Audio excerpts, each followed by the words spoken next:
Dr. Shukut Galata, Obbo Abdii Raggaasaa, Obbo Gammachuu Ayyaanaa, Addee Caaltuu Takkalaa fi kan fakkaatan yeroo ammaa kanaatti mana hidhaa biyya Itoophiyaa keessatti dararamaa jiru. Kanaaf jecha hanga yoonaatti eessatti akka abbaan koo qabamee baruu hin dandeenye. Akkasumas haala inni keessa jiru adda baafachuu hin dandeenye. Akkuma ani kanaan dura dubbachaa ture, Dr. Shukut Galataa jechuun abbaa koodha. Isa na guddise, isa waa hunda na barsiise, isa hanga ammaatti na gorsu, isa yoomiyyuu hamma maatii isaarraa oolchuudhaaf yaalii godhu, fakkeenya gaarii goota koodha. Garuu anaaf duwwaa abbaa miti. Nama isiniinis gorsaa ture, nama yoomiyyuu taanaan uummata isaa bira dhaabbatudha. Utuu inni amma nu gidduu jiraate akka gaddinu yookiin yaaduuf hin barbaadu. Akka tokko taane wal cina dhaabbanne akka uummata keenyaaf sagalee taanu barbaada sila. Ani hanga abbaan koo mana hidhaatiin gadhiifaminitti du'een argama malee sagalee isaa ta'uuf hin dadhabu. Kanaaf jecha har'as akkana cina dhaabbattanii sagalee abbaa koof taatan kabajaan isin galateeffadha. Nagageeffachuu keessanii galatooma injifannoo uummata Oromoof. Abiy must go! Abiy must go! Abiy out of Oromia! Abiy out of Oromia! Free Shukut Galata! Free Shukut Galata! Free Mikhail Boran! Free Mikhail Boran! Free Gannas Ayana! Free Gannas Ayana! Free Abdii Raggaasaa! Free Abdii Raggaasaa! Abiy Ahmed is a dictator! Abiy Ahmed is a dictator! Abiy Ahmed is a fascist! Abiy Ahmed is a fascist! Abiy Ahmed is a killer! Abiy Ahmed is a killer! Germany! Germany! Stop! Financing Ethiopian government! We need justice! We need justice! We need justice! We need peace! We need peace! No justice! No justice! No peace! No peace! No justice! No justice! No peace! No peace! No justice in Oromia! No justice in Oromia! No peace in Ethiopia! No peace in Ethiopia! Aye, amma mootu afaan Jarmanitti hin ce'in dura ay tokko warra Jarmaniidhaaf maaliif akkanas jedhutti gabaabamatti nan ibsa. Achii bora immoo afaan Jarmaniidhaan dhaadannoo keenya itti fufna jechuudha. Mein Name ist Bonsitu Shukut Galata. Mein Vater wurde zu Unrecht und unschuldig vor 3 Wochen von äthiopischen Sicherheitskräften in Addis Ababa in seinem Wohnhaus verhaftet. Er wurde nicht alleine verhaftet, er wurde mit unter anderem Herrn Mikhail Boran, Herr Gannas Ayana verhaftet. Mein Vater ist unschuldig, mein Vater ist zurück nach Äthiopien gegangen, um sein Volk zu unterstützen, um den Weg in eine Demokratie zu bereiten. Es ist nun seit 3 Wochen, dass er im Gefängnis ist und wir wissen nach wie vor nicht, wo mein Vater ist oder in welchem gesundheitlichen oder emotionalen Zustand er ist. Deswegen bin ich heute hier, um für meinen Vater gemeinsam mit meinen Brüdern und Schwestern eine Stimme zu sein. Abiy muss gehen! Abiy muss gehen! Abiy muss gehen! Abiy muss gehen! Abiy raus aus Oromia! Abiy raus aus Oromia! Abiy raus aus Oromia! Abiy raus aus Oromia! Abiy Ahmed! Abiy Ahmed ist kein Nobelpreisträger! Nobelpreisträger! Abiy Ahmed! Abiy Ahmed ist kein Nobelpreisträger! Nobelpreisträger!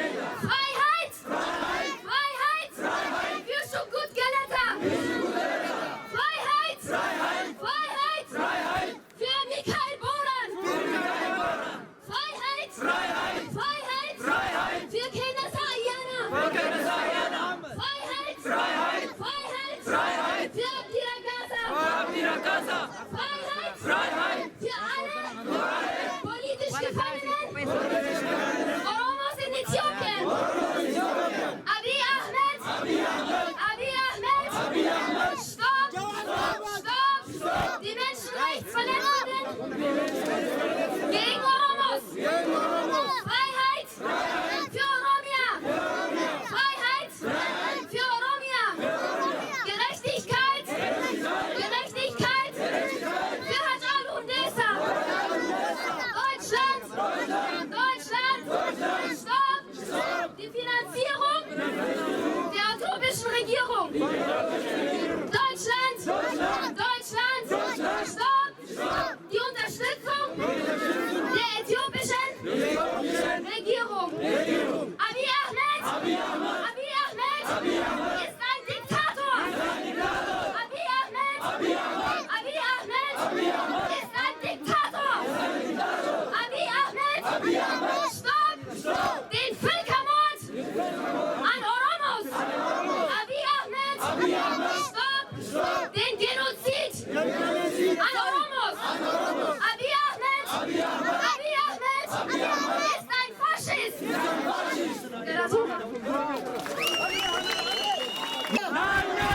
Diktatör! Rassismus! Nein, Free! Oromo! Radical! Business! Justice! For Hajaru! Justice! For massacre! Oromo! Justice! For Hajaru! Free! Jawar Mohammed! Free! Bakara Garba! Free! Redwan Amal! Free! Yusuf Bashir! Free! OMN!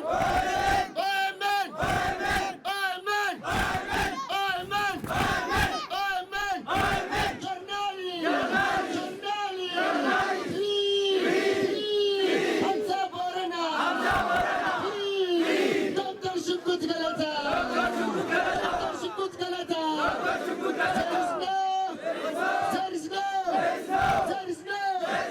There is no freedom in Ethiopia.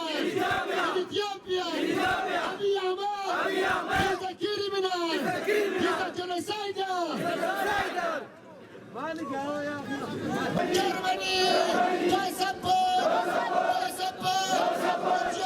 Ethiopian dictator, government. Abiy Ahmed is a killer, is a dictator, is a criminal. There is no political space in Ethiopia. Free.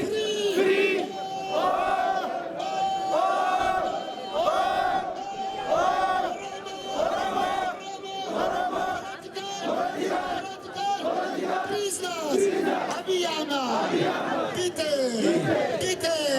go,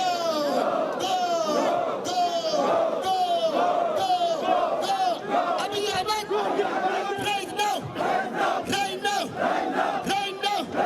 right now, resign, 1,000 gram, 1,000, political, activists, journalists, leaders, members, arrested, dictator, government. Abiy Ahmed is a murderer. There is no democracy in Ethiopia. There is no free speech in Ethiopia.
wanti ani iddoo kanatti argamee farra diddaa garbummaa biyyattii keessaa jiru mormachuudhaaf mootummaan abbaa irree Dr. Abiy Nobel Prize nagaa fudhachuudhaan wantoota biyyattii san keessatti hojjetaa jiru uummata Oromoo fixaa jiru keessattuu Abiy Ahmad sanyii Oromoo irratti akka Hitler uummata Yahudaa biyya Jarmanii keessatti fixaa jirutti hooggantoota Oromoo arsii keenya jaalatamaa fi kabajamaa Hacaaluu Hundeessaa nurraa ajjeesanii shira hin taane hooggantoota keenyatti xaxanii isaan hundayyuu mana hidhaatti naqanii jiru. Kanarraan kanaaf immoo waraana Oromiyaa guutuu keessatti labsanii uummata keenya fixu jiran sanyii Oromoo dinagdee sanirraa balleessuudhaaf deemaa jiran. Kana waan ta'eef wanti dhaamsachuu barbaadu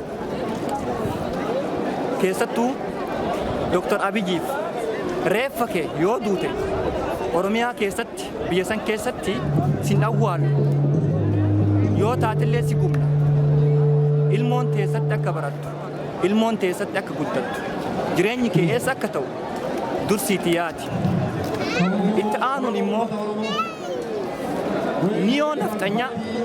niyoo nafxanyaa Oromoo taatan carraa dhumaa isiniif kennu jirra uummata keenyarraa akka dhaabbattan ilmoo qabdan achi maatii qabdan achi eessatti akka isin jiraachuu barbaaddan eessatti ammoo ilmoo keessan akka isin guddifachuu barbaaddan osoo of duuba deebitanii yaaddanii uummata keenyarraa isiniif dabarsuu barbaada. Kana bira darbuun immoo yeroo baay'ee biyya Itoophiyaati jedhameetiin faarfamaa jira biyyattii san keessatti sabaaf sablammiin biyya sanii biyya Itoophiyaa jedhamu tana yoo kan barbaaddan taate yeroo kanatti yoo nu bira hin dhaabbatin wantummaan Itoophiyaadha jennee wal faarsinu tokkollee hin jiru. Kana itti aansuun Oromiyaa wanti baastu keeyyata 39ffaa Oromiyaan kophatti baate mirga abbaa biyyummaa fudhachuudhaan amansiifachuudhaaf jiraachuu kanarraan kanaaf immoo dhaamsi ani qabu mootummaa abbaa irree Abiy Ahmad wanti kun fiixa hin baatu dhumni kee qeerroma biyya teenyaatu gumaa keenya baaseetiin achumatti ajjeesnaa. Kana waan ta'eef tokkoffaa hidhamtoota hooggantoota hundaa akka gannu dhiisan itti aansuudhaan immoo biyyattii teenyarraa waraana akka nurraa kaastu dabalataan immoo ajjeechaa Hacaaluu irratti ta'erraan uummata keenya holola hin taane odeessuudhaan walitti buusuun nurraa haa dhaabbatu dhaamsan dabarfachuu barbaadu kanuma galatoomne. በመገኘቴ በጣም ደስተኛ ነኝ። ያው ባለፈውም ሚሽን ላይ ተገኝቼ ነበር፣ ግን ባለፈው እንግዲህ ከእናንተ ጋር ሙሽን ላይ ተገኝቼ ነበረ። በአንዳንድ በቴክኒክ ችግር ምክንያት እድል አግኝቼ ሳልመለስ ቀርቻለሁ። ያው የጉራጌ ሕዝብ ከኦሮሞ ሕዝብ ጋር ምንጊዜም ከጎናችን እንደሆነ ለመግለጽ ነው ዛሬ የተገኘው።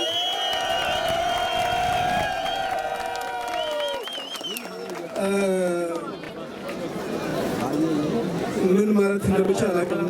ባለፉት ዘመናት ለብዙ ዓመታት ሲነገር የነበረ ነገር አለ።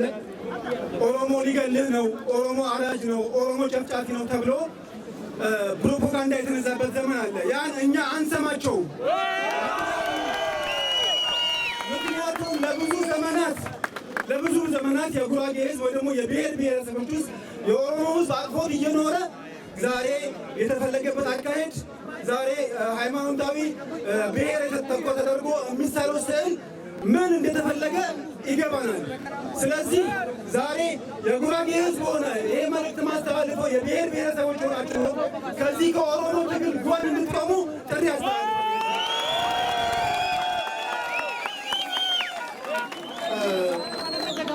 ለዘመናት ኦሮሞ ከሚገዛ ወያኔ 100 ዓመት ይግዛ ይሉ ነበረ።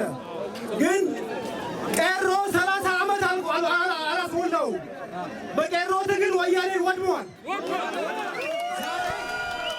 ዛሬ ጀዋር መሐመድ በቄሮ ትግል ቤተ መንግስት ገብቶ የሚሰራውን ስራ ትናንትና ጀዋርን ለማስገደል የታሰበው ስራ ነበረ አልሳካ ሲል ዛሬ ሀጫሉን ገለው የነጻነት ታጋዮችን እስር ቤት አስገብቷል። ለእነዚህ ነጻ ታጋይ ኦኤምኤን የተጨቆኑ የብሔር ብሔረሰቦች ድምፅ ነበረ። ጀዋር ሲታገል የነበረው ለተጨቆኑ ብሔር ብሔረሰቦች ብቻ አይደለም፣ ለጠቅላላ የኢትዮጵያ ነው የታገለው ለነጻነት። ይህንን ትግል ከጎን ሆኖን ለመደገፍ እኛ ዛሬም ነገም ከእናንተ ጎን ነን።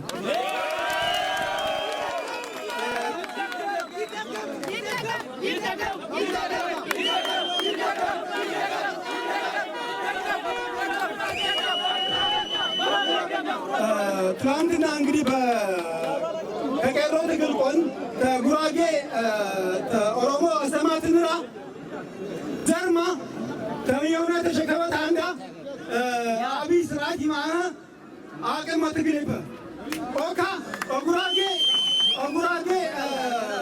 መብት ኦጉራጌ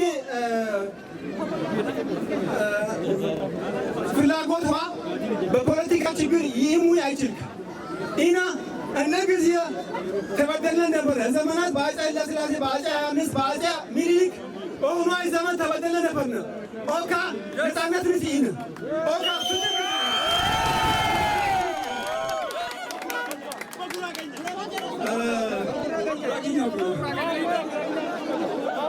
አሁን ያው ዛሬ ተዘጋጅ ባልነበረም ዛሬ ከእናንተ ጋር እንግዲህ አብይ መስት ጎ አብይ መስት ጎ አብይ መስት ጎ አብይ መስት ጎ አብይ መስት ጎ አብይ መስት ጎ አብይ መስት ጎ ፍሪ ፍሪ ጀዋር መሐመድ ፍሪ ፍሪ ጀዋር መሐመድ ፍሪ ፍሪ አብዲ ረጋሳ ፍሪ ፍሪ አብዲ ረጋሳ ፍሪ ፍሪ ሽጉጤ ገለታ ፍሪ ፍሪ ሽጉጤ ገለታ ፍሪ ፍሪ በቀለ ገርባ ፍሪ ፍሪ በቀለ ገርባ ፍሪ ፍሪ ኦል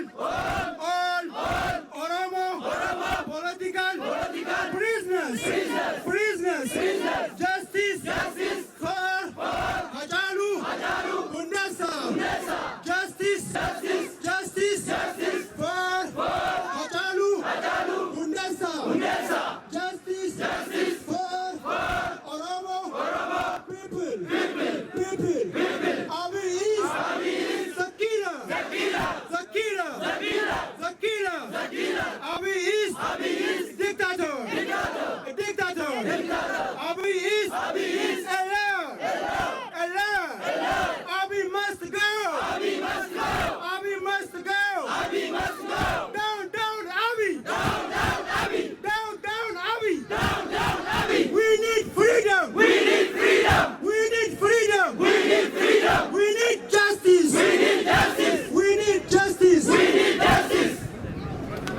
Jolle Adama jirtu Jolle Jirma jirtu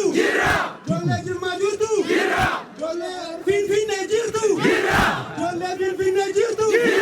Jolle Walgite jirtu Jolle Zarma jirtu Jolle Sidama jirtu Assalamu alaikum warahmatullahi Maqaan koo Konstituushin Quuxin jedhama. Kanaan har'a argamu hiriira mormii magaalaa Nurembergidha. Ani sababa ani har'a dhufee asitti argamuu fi abbaan koo Shungut Galataa wanjala yakka malee torban 3 ta'eera ergee hidhame. Akkasumas kan inni wal duukaa hidhame obbo Mikaa'el Booraan, obbo Kennasaa Ayyaanaa akkasumas immoo Abdii Raggaasaa Febraarii keessa kaasee kan mana hidhaa keessa jiru jechuudha. Akkasumas immoo Koloneel Gammachuu Ayyaanaa akkasumas immoo Adde Caaltuu Taakkalaa hidhamanii mana hidhaa keessatti dararamaa jiru. Sababa kanaaf jecha ani har'a jara kanaaf sagalee ta'uudhaafanii hiriira kanarratti argame jechuudha. Sababa kanaaf asitti gidduutti argame jechuudha. Akkumaan sila dubbadhee jarri kuni yakka maleedha qabamanii jiru. Eessatti illee akka isaan qabamanii namni beeku hin jiru hanga ammaatti. Abbaan koos haala inni keessa jiru maalitti akka inni jiru hanga ammaatti adda baafachuu hin dandeenye. Firris karaa adda addaa iyyaafachuu yaalee hanga ammaatti eessa buuteesaa baruu hin dandeenye jechuudha. Kanaaf har'a abbaa koofis akkasumas hidhamtoota Oromoo warra kaaniifis sagalee ta'uudhaafan as gidduutti isin gidduutti argamaa jechuudha. Down Ethiopian government! Down Abiy regime! Down Ethiopian government! Down Ethiopian government! Down Abiy! Down Abiy! Jeftu! Who are we?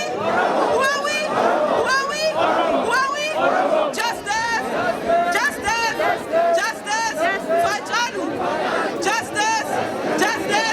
Justice for all Oromos! Keine Demokratie, kein Frieden. Keine Demokratie, kein Frieden. Keine Demokratie, kein Frieden. Kein Frieden in Oromia, kein Frieden in Äthiopien. Keine Demokratie. No justice, no peace. No justice, no peace. Abiy must go.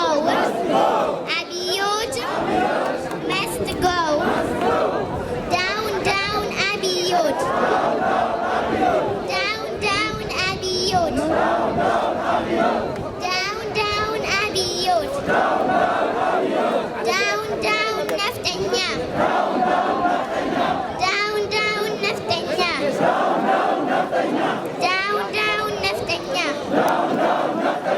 Down Naftanya.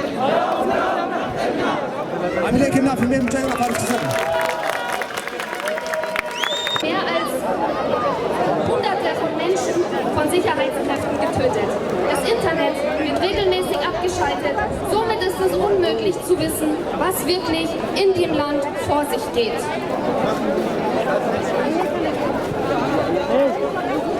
Um wirklich zu verstehen, was all dies bedeutet, müssen wir hier mehr Informationen über die Aktivitäten der äthiopischen Regierung seit der Übernahme der Führung von Abiy Ahmed im April 2018 geben.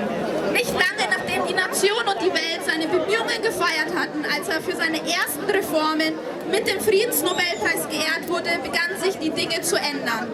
Oppositionsführer wurden willkürlich verhaftet und sind bis heute gefangen. Militärkommandoposten wurden eingerichtet und die Morde begannen. Und dieser folgende Punkt ist sehr wichtig, damit du verstehst, was das bedeutet.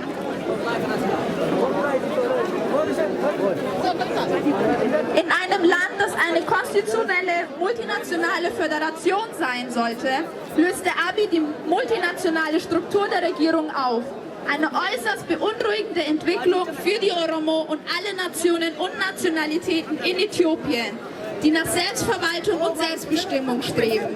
Was wir nicht vergessen dürfen ist, dass Abiy Ahmed kein gewählter Regierungschef ist und dass er seit seiner Ernennung wenig Anstrengungen unternommen hat, um freie und faire Wahlen zu gewährleisten. In diesem Zusammenhang und im Kontext eines Äthiopiens, das prominente Aktivisten ermordet, befürchten wir, dass Hachalu Hundessa ermordet wurde. Über 40 Millionen Menschen stehen noch immer unter Schock und Trauern. Der Onkel von Hachalu wurde 2 Tage nach der Ermordung seines Neffen vom Militär getötet. Und es ist das, was gerade jetzt in Äthiopien geschieht, dem wir unsere Aufmerksamkeit schenken müssen. Die Vorsitzenden des föderalistischen Oromo-Kongresses, Jawar Mohammed, Bekele Gerba, Hamza Borana und mindestens 40 weitere führende Persönlichkeiten, Aktivisten und Journalisten werden inhaftiert, ohne ein Verbrechen begangen zu haben.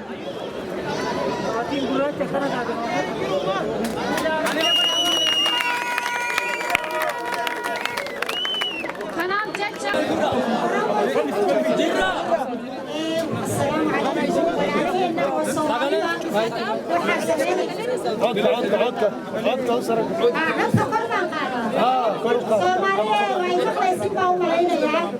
annaga dad walaalaan nahay maanta haddaa oramada la dilo oo oramada la xidho oo barina idinku ay igu soo socotaa oramada maanta xaq buu ku dhimanayaa dhulkiisuu ku dhimanayaa dhulkiisuu ku dhimanayaa oramada waa la xidhayaa dhulkiisa oramada tuug maaha dhulkooda ku dhimanayaan oo hubna ma wataan waa dad masaakiin oo la xidhayo oo la dilayo oo xaqoodana la qaadanaya oo annaga walaalaan nahay soomaaliyey ilma kuush baan nahay afar walaalaan nahay soomaali walaalaan nahay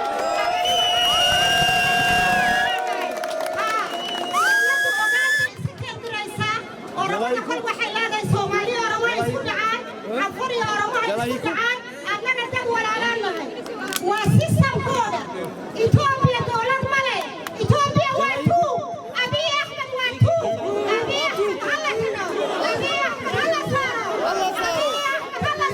hala saaro waqtigiisa way dhammaatay naga tagayaa waa naga tagayaa naga xaqayna ku hadlaynaa Soomaaliyeed dad walaalaan nahay walaalaan nahay meel lama kala tagayna ilma kuush baan nahay Abiy Ahmed wuu naga tagayaa tuugadii meel aan ordaysa oo maxaan ku yidhahda way naga tagayaan cadaali maanta xaq buu ku dhintay cadaali buu ku dhintay cadaali wadankiisuu ku dhintay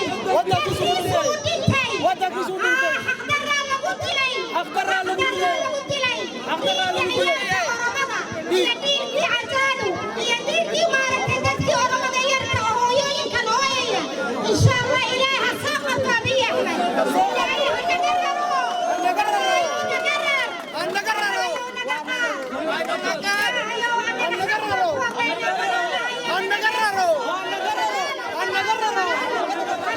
ha naga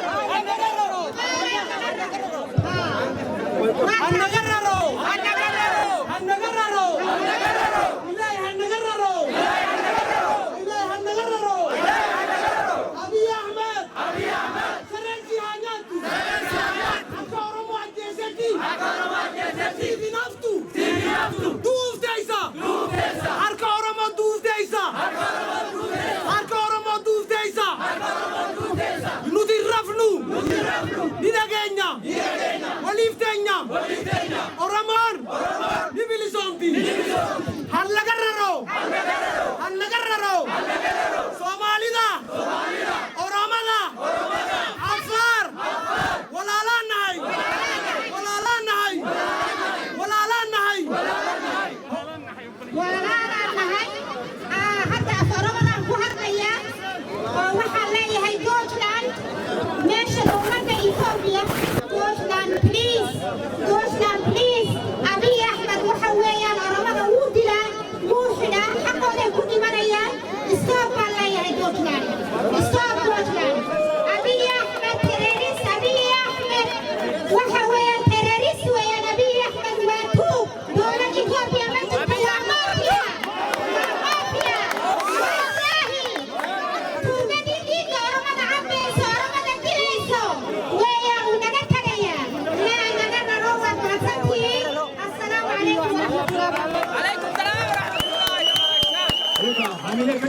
obboleettiin teennatti Somaaliyaa amma wanni siin jette Oromoo fi Somaaleen uummata saba tokkooti. Abiy Ahmed Oromoo hidhaa jira, reebaa jira, tumaa jira. Jarmaniin gargaarsa irraa dhaabu qabdi jettee dhugaa moo dhugaa miti? Abiy must go. Abiy must go. Germany. Stop. Supporting Ethiopian killer government. We need justice. We need justice. Abiy must go. Abiy must go.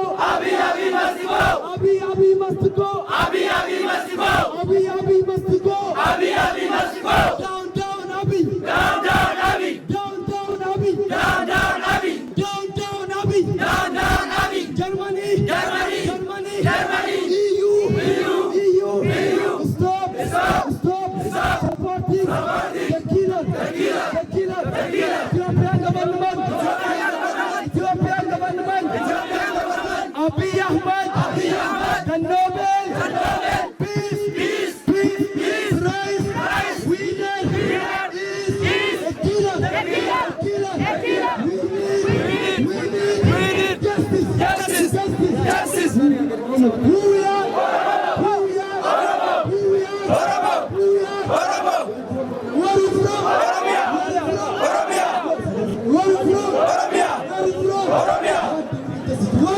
موتون بيغان للبينا جيسيسي يبقى كم نسيتي دي فتيدون لالتي يرتون كلمتي أسر تارا وتوغ يباسي بباسي قماني كتباسي غافي مرقاتي غافي نجالون غافتي غافي نجالونا غافي أبام بيا غافتو شاشمت غافي نجالونا إيقام ملين بيتو غافي ننسى بريو بويوم ففاقرا كبتين هاياتو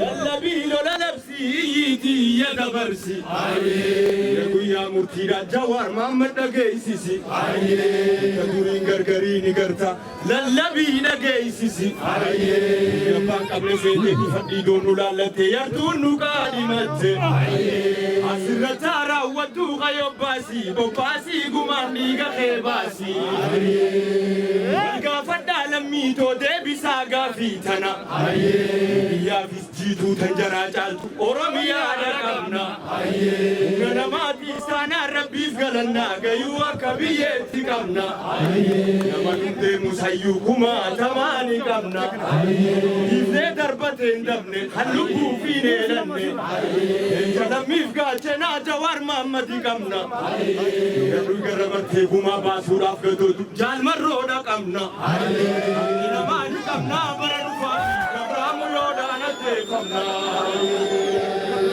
للبيلو للبسيتي يدبرسي يا مرتيلا نواقينا جيسيسي تدورين غرغريني غرتا للبيلو جيسيسي يبان كم نسيتي تفدي دون لالتي يرتون كلمتي اسرتارا وتو غيوباسي بوباسي ديغا جالون ديسا باسي والغافدا لميتو دبيسا غافيتنا يا فيجيتو تنجرا جالت ورميا دكمنا نماتي استانا ربي فغلنا غيوا كبيتي كمنا نمنون دي مسيو جوار ماما فادا كمنا ايغا رمرتي كما باسور افغدو جال مرو دكمنا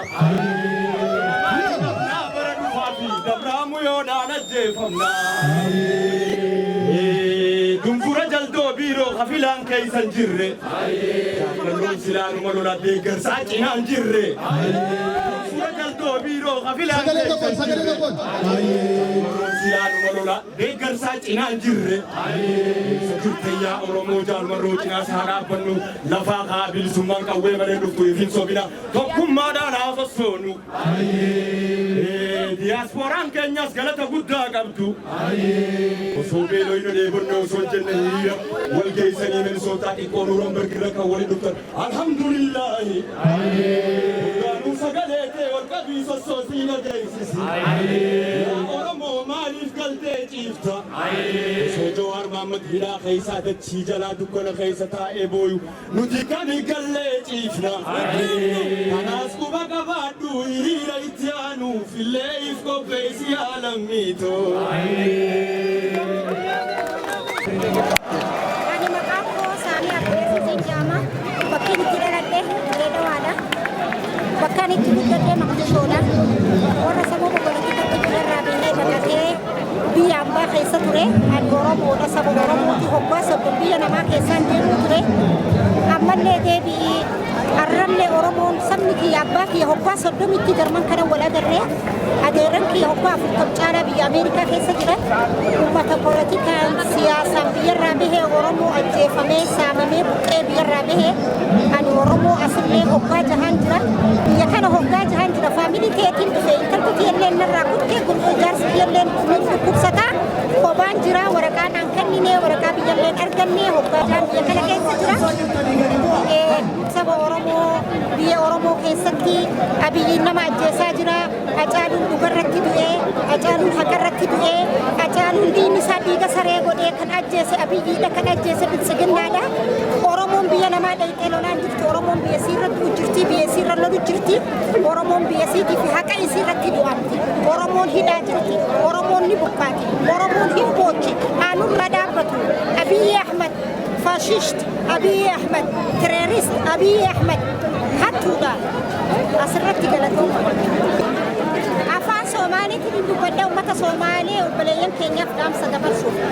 Walaalaheenna Soomaalii annaga dad walaalaan nahay, Anfar walaalaan nahay, Oromo iyo Anfar iyo Soomaali walaalaan nahay, ilma ku jiraan nahay.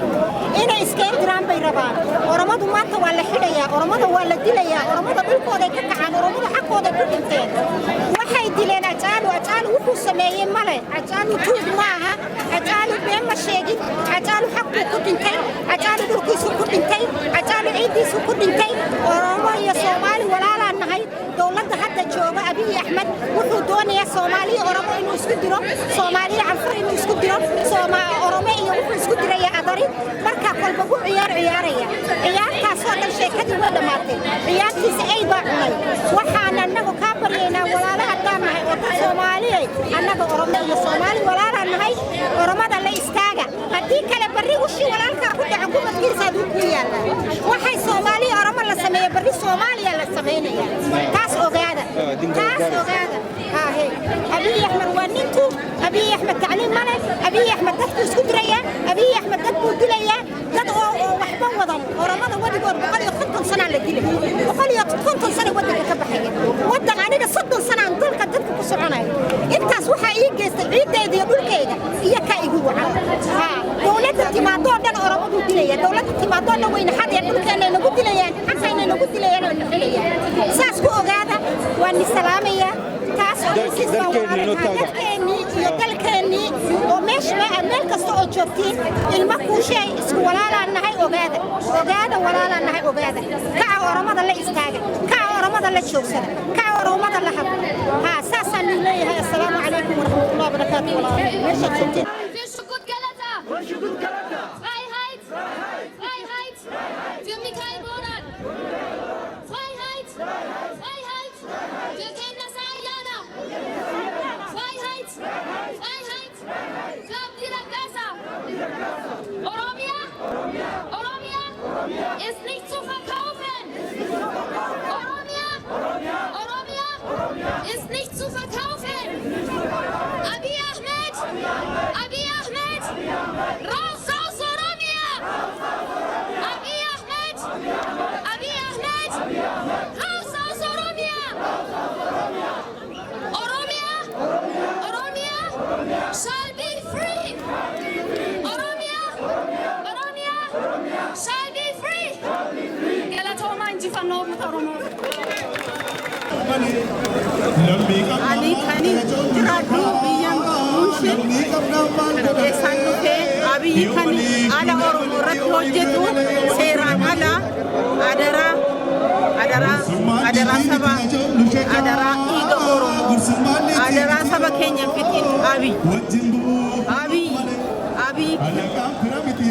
Abiyyi hamaadha Abiyyi ala Oromoo fixuuf achirra ta'a Abiyyi adaraa Rabbi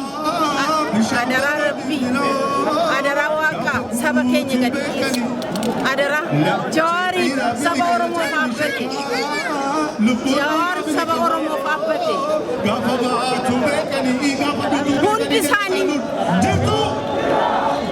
saba Oromoo faabbate adaraa maal siin jenna Waaqayyo Rabbi tokkichi achirraa si haa kaasu ayyaanni Oromoo achirraa si haa kaasu dhiigni Oromoo achirraa si haa kaasu biyya keenyaaf bahi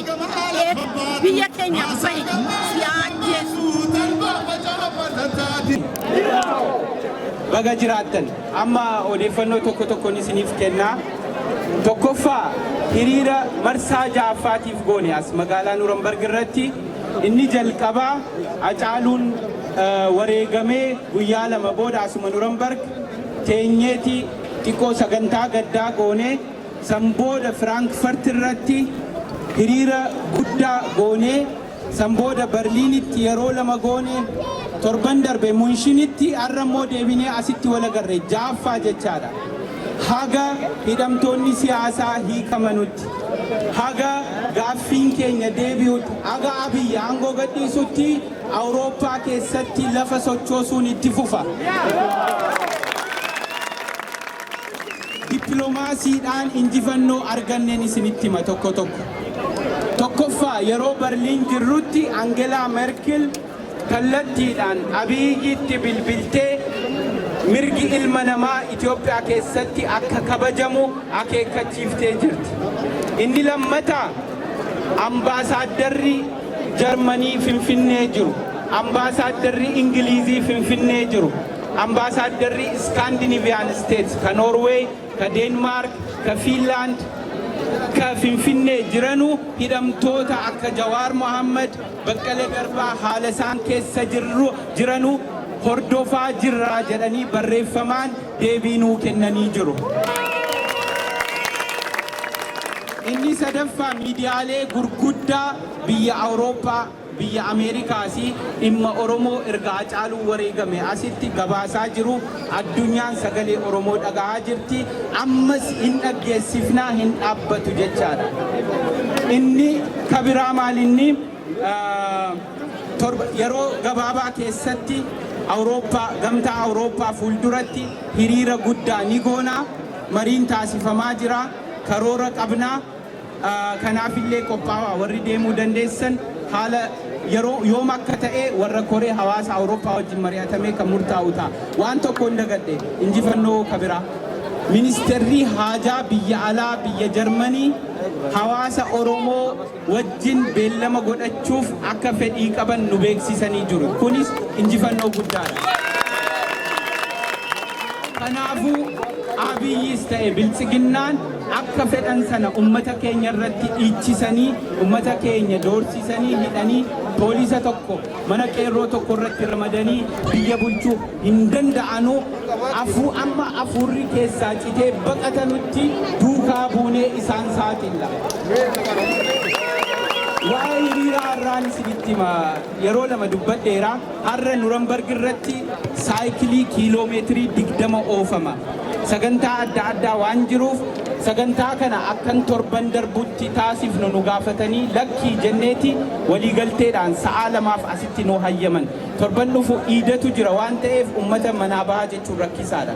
Iidal adhaa waan ta'eef jechaadha. Kanaafuu sagantaan keenya amma suuta jedhee ni goolabama. Karaa biyyatti garuu qeerroon ummanni Oromoo waan nuti asitti godhaa jirru hamlee guddaa horachaa jirru saatalaayitiidhaanis biyyatti waan amma nuti asitti jechaa jirru dhaga'aa jirra. Wanti sana caalu hin jiru ummata keenyaaf hamlee ta'uu caalaa. Dhumarratti yeroo amma sa'aatii 13 xiqqoo naannoo sa'a 13 shaggaan xumurameera jedhu please naamusa Oromoo agarsiifnee baanoofatti sila baanoofatti ijoolleen keenya Habashaa wajjin walitti bu'uu poolisiin nu hubachiisee jira.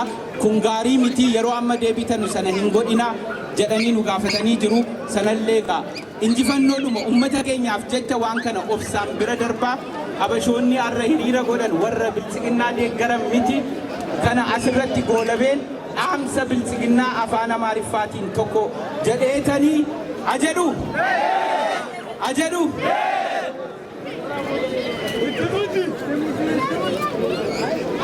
Abiy Ahmed Biltsiginnaa አለን ዱበጣ ነጨቀሳ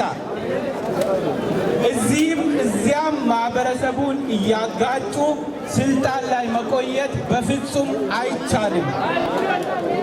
ለ1000 ዓመት እንዳይነሳ አድርጌ ሰብረዋለሁ ያልከው የኦሮሞ ህዝብ አንድነቱን ከመቼውም ጊዜ የበለጠ አጠናክሮ ያንተ አይነቱን ግልገል አምባገነንነትና ነፍጠኝነት አስወግዶ ትግሉን ለአንዴና ለመጨረሻ ጊዜ ከግብ ሊያደርስ ቆርጦ ተነስቷል። ያም ብቻ አይደለም። የኦሮሞ ህዝብ የሰው ክልል ሳይሄድ በራሱ ክልል የጠየቀውን እኩልነትና የሀገር ባለቤትነት ጥያቄ ጥላሸት በመቀባት የበላይነትና ገፊ ጥያቄ እንደሆነ ለማስመሰል ቢሞክርም እስካሁን አልተሳካም፣ ነገም አይሳካም። አንተ የማህበረሰብ ግጭት መሐንዲስ ሆይ ስማን። እኛ ኦሮሞዎች ከሌሎች ብሔር ብሔረሰቦች እንዲሁም ከአማራ ህዝብ ጋር በሰላምና በፍቅር ለዘመናት ኖረናል፣ ለወደፊቱም እንኖራለን። ብልጽግና የሚባለውን የአባልቼ ልኑር ተቋም በመጠቀም በህዝቦች መሃል የምትቀብሩት ቦምብ ካሁን በኋላ የሚፈነዳው በእጃችሁ ላይ ብቻ ነው። የእናንተ መጥፋት የጊዜ ጉዳይ ካልሆነ በቀር ጥያቄ ውስጥ አይገባም። እኔ እያለው ኢትዮጵያ አትፈርስም ብለሃል አብይ። ትክክል። ኢትዮጵያ እያለች ግን አንተ ትፈርሳለህ። ኢትዮጵያም ከዚህ በኋላ ልትቀጥል የምትችለው ኦሮሚያንና ብሔር ብሔረሰቦችን ካከበረች ብቻ ነው። ሀገር የምትቀጥለው በጉልበት ሳይሆን በስምምነት ብቻ ነው። በመጨረሻ መታሰር የነበረባቸው ለሰላምና ለእኩልነት የሚታገሉት ጀዋር መሐመድ፣ በቀለ ገርባና ሌሎች ተቃዋሚ የፖለቲካ መሪዎች እንዲሁም ንጹሃን ዜጎች ሳይሆኑ ወጣቶችን ግንባራቸውን በጥይት በሏቸው ያለው ምርኮኛ የደርግ ጄኔራል በመንግስት መዋቅር ውስጥ ተቀምጦ እስልምናና ጴንጤ ሀገር ወረሩ የሚኒሊክን ሌጋሲ እያስቀጠልን ነው ብሎ ከ150 ዓመት በፊት የነበረውን ጭፍጨፋ የሚያወድሰው ዲያቆን እንዲሁም በአንተ ተልኮ በወለጋ፣ በጉጂ፣ በቅማንት፣ በሲዳማ፣ በጉሙዝና በሌሎች አካባቢዎች ከባድ የሰብአዊ መብት ጥሰቶችን የፈጸሙ ያዘዙና የተሳተፉ አውሬዎች ነበሩ እስር ቤት መግባት የነበረባቸው። መዘጋትና ለፍርድ መቅረብ የነበረበትም የብሔር ብሔረሰቦች ድምፅ የሆነው ኦኤምኤን ሳይሆን በኦሮሞ በትግራይና በሌሎች ህዝቦች ላይ ያለማቋረጥና ያለመታከት ግልጽ ጥላቻ የሚነዙትን ሚዲያዎች ነበር። ገለቶማ አብይ መስት ጎ፣ አብይ መስት ጎ፣ አብይ መስት ሪዛይን። ኖ ጀስቲስ ኢን ኦሮሚያ፣ ኖ ፒስ ኢን ኢትዮጵያ። Maqaan koo Biraanuu Beekumaan jedhama. As magaalaa Nuurenberg jiraadha. Kan dhufe Firaankoort irraati. Kan asitti argamnu mirga dhiittaa dhala Oromoo keessumaa mirga dhiittaarra darbee daguugaa sanyii uummata Oromoo irra ga'u addunyaatti beeksisuudhaaf yeroo kanatti sirni baroota dheeraa kufee ture sirni gidduutti boqonnaa TPLF'n argatee ture. Sirni nafxanyaa yeroo inni itti lafa qabachuuf uummata Oromoo lafarraa daguugaa jirudha. Isa kanarratti addunyaatti beeksisuuf ofii keenya ammoo siistama jiru hundumaati. Sirna nafxanyaa haala kamiin Oromoo dura dhaabachuuf hundumaa hundeedhaan balleessuuf qeerroof qarreen haadholiin akka addunyaatti akka dhaga'amu sagalee keenyaaf bakka garaa garaarraa dhufeessatti argamna. Wanti Oromoo irra gahaa jiru hundumtuu addunyaan quba qabaa. Akka biyya Jarmaniitti bulchituun biyya kanaa Chaansilar Angela Merkelis waan kana quba qabaattee namicha kanatti akeekkachiisa dabarsitee jirti. Ammas sagaleen Oromoo miidiyaaleen irratti cufamanii jiran ijoollee qeerroof qarreedhaan harmooniidhaan bakka jiru hundumaa Ameerikaatti, Awurooppaa hundumaatti wanti kun dhaga'amee kan dhageessifamuuf yeroodhaan as geenyas jirra. Diddaa dhiittaa mirga dhala namaa kana isaa jirra.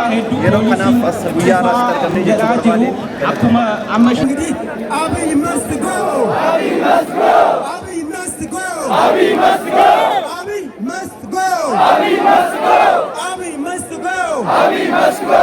Free! Jawar Mohammed! Jawar Mohammed! Free! Jawar Mohammed! Jawar Mohammed! Free! Abdi Ragasa! Abdi Ragasa! Free! Abdi Ragasa! Abdi Ragasa! Free! Shukut Galata! Free! Shukut Galata! Free! Bakala Garba! Free! Bakala Garba! Free! All Oromo political prisoners! Justice for Hachalu Hundessa! Justice for Hachalu Hundessa! Justice for Oromo people! Egaa kan kabajamtoota fi jalatamtoota ilmaan Oromoodhaa hundi keessan akkuma beektan guyyaa irraan kanaa biyya Jarman magaalaa Nuurenberg irratti hiriira mormii mootummaa sirna nafxanyaa leellisaa jiru kan duguuggaa sanyii fi gochoota shuukanneessoo gara jabinaa fi jibbiinsaa fi summummaadhaan guutame ilmaan Oromoo irratti deemaa jiru balaaleffachuudhaaf sirnaa fi mootummaa biyyi asitti walitti qabamnee argamnee jira. egaa kaa hundi keessan akkuma beektan torbaan lama oliif hiriirri addaan hin citin akka sadarkaa idil addunyaatti Noors Ameerikaa irraa kaasee hanga Awustiraaliyaatti Awurooppaa biyyoota garaagaraa keessatti bifa boonsaa fi bifa nama gammachiisuun deemaa jira. Hiriirri mormii nu goonu kun keessattuu magaalota biyya Jarman keessatti magaalaa biizinasii akka taate magaalaa guddoo Firaankifartitti qopheessinee turre achitti aanee ammoo magaalaa Berliin magaalaa dippiloomaatotaa fi akkasumas mootummoonni bakka bu'oota gamtaa Afrikaa Konfedereeshinii keessa jiru jechuudha. Magaalaa sanattis geggeessinee turre hiriirri keenya bakka deemnetti hundatti milkii injifannoodhaan galmeessisaa deemaa turre. Ammas magaalaa Mushiilattis torban har'aa hiriira geggeessaa turre. Hiriira torban har'aa geggeessineettis injifannoo caalu galmeessisnee Amnesty International biyya Jarman hiriira nu geggeessinee yeroo irraa baanutti ibsa ejjennoo mootummaa Itoophiyaa irraa baase jechuudha. Meeshirreesh jedhanii Amnesty International akka biyya Jarmanitti jechuudha. Waliigalatti mootummoonni manneen murtii addunyaa isa kana ilaalan jechuudha. Gocha mootummaa kun raawwachaa jiru duguggaa sanyiitii fi walitti bu'iinsa sabaaf sablammii sanyii fi amantaa uumuudhaaf shirri mootummaan abbaa irree mootummaan Abiyyi xaxaa jiru addunyaan guutuun bartee beektee jirti jechuudha. Namni kun nama Noobeelii fudhatee bakka Noobeelii fudhatee Abiyyi Noobeelii fudhachuun isaa har'a addunyaan akka nu dhageettu nu godhee jira nuuf bu'aa qaba. Inni Noobeelii fudhachuun isaa yoo akkanatti itti fufuu taate keessattuu walitti bu'iinsi amantaa walitti bu'iinsi sabaaf sablammii biyya isaa keessatti akka dhufu taate akka pirezidaantii biyya Burmaa Obeetan Burmaa jechuun Saanshukii mana murtii addunyaa deebi'aa jirti nama Noobeelii fudhatte silleen maaliif sababa walitti bu'iinsi sanyummaatiin himatamtee jenoosaaydiidhaan mana murtii dhaabbattee jirti. Abiyyis akka karas deemu dhiibbaa godhaa jirra. Ragaalee garaagaraa biyya keenya keessatti obboloota keenya kan mataa gartee mormara dhahaa matara dhahaa sinaayifaran kan isaan fixaa fi ajjeesaa jiranii fi qabeenya uummataa kan barbadeessaa jiru waraana poolisii humna addaa Abiyyi leenjisee babbaase akka ta'e hunda ragaa of harkaa qabna. Kana hunda odeeffannoo gaa uummata Awurooppaatii kennaa addunyaa maaliif qabeenya uummataa gubaa walitti bu'iinsa amantaa yookaan walitti bu'iinsa sabaaf sablammii fakkeessee Oromoo akka waan Amaarri yookaan saba biraa qabeenya isaa irraa barbadeessetti walitti bu'iinsa sabaa sanyummaa fi akka Ruwaandaa godhuudhaaf biyya sana deemu akka jiruu fi miidiyoota har'a sagalee uummataa ta'an cunqurfamtoota sagalee Sidaamaa, Walaayitaa, Qimaantii, Guraagee, Silxee sabaaf sablammoota hunda akka ta'e gurguraa miidiyaa jibbiinsaa fi summummaa facaasaniif har'a Abiyyi amma masaraa keessa fandi gochaa jira. Kana hunda ragaa qabna. Miidiyaa isaaf jechuun miidiyaa jenoosaayidii uummata Oromoo irra labse. Taatee biyya Kaameruunitti taate qeerrotu nama ajjeesee fixee boolla darbaa jira jedhee miidiyaa dabarse. Miidiyaa addunyaarraa sobaa fi kijibaan beekamu kan bara 2018 keessa BBC'n addunyaa baasee isa maxxanse har'a Abiyyi fandi gochaa jira. Har'a miidiyaan guddaan sagalee Abiyyi ta'ee socho'aa jiru miidiyaa akka isaatti Waaltaa Faanaa miidiyoonni kunniin hundi akka TV'n bahutti diinatu Oromooti jechuudha. Kanaaf ragaan kenna maali? Noorwee irratti deeggarda hiriira godhan. Hiriira Noorwee irratti warroonni nafxanyaadha sirna amantaa tokko afaan takka biyya takka sabaaf sablammiin hin jiru jiraachuu qabu warra jedhee olaantummaa garee tokko yookaan saba tokko warra lallisu miidiyaa isaanii dabarsaa ture jechuudha. Miidiyaa isaanii faanaan biyya keessatti dabarsaa ture dabartii jechuudha. Kun Oromoo akka adawatti ilaalee warra wanni kafira godhatu jechuudha. Miidiyaan biyyattiis ETV'nis har'a yeroo ammaa kanatti Oromoon adawaa biyya saniiti Oromoon nama biyya san diigu Oromoon dhalaata Itoophiyaati jedhanii akka bineensatti propagaandaa fi holola bifa qindaawaa ta'een oofaa jiran. Oromoon ammoo kanaaf jilbiinfatuu qabu. Kanaaf bakka illee hin qabnu jechuudha. Kaayoon keenya hundi keessan akkuma beektan abbaan keenya abbaan qeerroo fi abbaan qabsoo bilisummaa uummata Oromoodhaa kan ta'e keessattuu Gajjaarraa 21ffaa keessa obbo Jawaar Mahmad mana dukkanaa keessatti lafa qabbanaa jedhamee jira jechuudha. Uummanni Oromoodhaa nagannaa gabaas gochaa ture. Amma tarkaanfiin itti aanu Abiyyi. Jawaar dukkana keessa bulaa Abiyyii fi magaalaa Finfinnee ifa argattee taa'uu qabdu ejjennoo jedhus qeerroo fudhachaa jiran. Kunis waan namoonni achiis waan abdii namatti tolu. Waan gaarii. Abiyyi abadan haga Oromoon nagaan argannetti haga Oromiyaan nagaa hin taanetti Itoophiyaan nagaa argatti nagaa taati Abiyyi biyya bulchaa Jawaar hidhaa keessa taa'ee Itoophiyaa Oromiyaa bulcha ka jedhu mana bahu. Maaliif kun nama muuxannoo dandeettii siyaasaa hin qabne nama gartee gartuun tokko qofti of jalatti masaktee kana godhi falfalaatti illee ta'u matatii isaan jedhanii illee ta'u waan gadi godhanii sun hin galchuun. Garuu gochi shukanneessaan inni raawwataa jiru biisa sunnummaa inni ilmaan Oromoo irratti facaasaa jiru ilmaan Oromoodhaaf dura dhaabbannee ni falmanna Abiyyi miti wayyaanee humna qabduyyuu gaggeessinee babbaafnee jira jechuudha. Tigraay irraa biyya wajjin nagaan qabdu. Oromiyaan irraa biyya wajjin nagaan qabdu. Sidaamaan irra wajjin jirtu. Sablammiin guutuu qimaatti naannoo mara keessa jiru. Abin gaya wajjin jirtu. Warri akka abin faan warri akka gartee jarmoota siyaasaa naftanyaa dammoo Abiyyi cinaa goranii har'a Oromoo irratti Oromoo cabsuuf Oromoo jilbiinsachiisuudhaaf Oromoo harka kennachiisuudhaaf mataa keessa gannu qaanii bakka durii dukkanatti nu deebisuudhaaf garee wal ijaaranii socho'aa jira. Kanaaf Oromoon abbaan fedhe wal ijaaraa dhufu.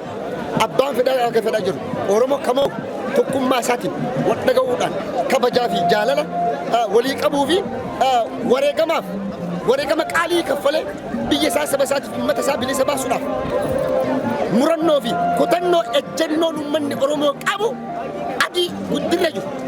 Oromoo kana maan barbaadu kiyya dammoo dabarsee namaa kennu lafa kiyya irratti biyya kiyya irratti abbaa ta'ee jiraachuu qaba. Oromoon maqaa shaneetiin maqaa biyya diiga jedhu doorsifamuu hin qabu never ever hin ta'u. Kun jaarraa 21ffaa keessatti fudhatama hin qabu jechuudha. Gochi Abiyyi gochaa jiru. Warra bilchiginnaa keessa jiru koo biyya Oromoollee hin beekanii bar uma beekanii bar jarrillee. Garuu kana abadan hin fudhannu jechuudha. Abadan never ever kana fudhachuu qabnu. Kanaaf hundi keessan bakka jirtanii tokkummaa cimsaa warri biyya alaa jirru Abiyyi gama dippiloomaasiitiin dinagdee Awurooppaa irraa argatu akka darganne irratti dhiibbaa gaggeessaa jira. Akkuma beektan lagannaan gabaa biyya keessatti deeggarda godhame sun injifannoodhaan goolabamee jira. Injifannoo argame keessaa tokko maali? Fakkeenyaaf bunni yirgaa caffee irraa dhufu Shashamannee keessa bahee dabaree taraa bunni yirgaa caffee irraa dhufu sun biyya alatti ergamee doolaara fida. Ka Jimma irraa illee dhufu akkasuma jechuudha. Abaaboon naannoo Zuwaay naannoo Maqii irraa biyya alaa Awurooppaa Jarman Hoolaandi dhufu kun hundi yiiroo doolaara fida Itoophiyaadha. Har'a torbaan tokko keessa sun dhaabachuu jechuun qaala'iinsa jireenyaa akkasumas diinagdee biyyattii Itoophiyaa fi mootummaa sirna kanarratti diinagdee dhiibbaa godha jechuudha. Kun marraa marsaa tokko lama sadii yoo itti deebi'u taate ammoo mootummaa kana harka kennachiisuun gabaabumatti ni danda'ama jechuudha. Tooftaa tarsiimoo fayyadamnee wareegama qaalii osoo nu qabachiisne haala ittiin mootummaa kana gartee jilbiinsachiisuu dandeenyu. Haala harka kennachiifne uummanummaan har'a nafxanyaan isa wajjin dhaabbattu itti ka'u itti dammaqu beelahee har'a waan nyaadhu waan dhufu dhabe jedhu itti godha jechuudha. Kana jechuun barbaannaa galatoomaa ulfaadhaan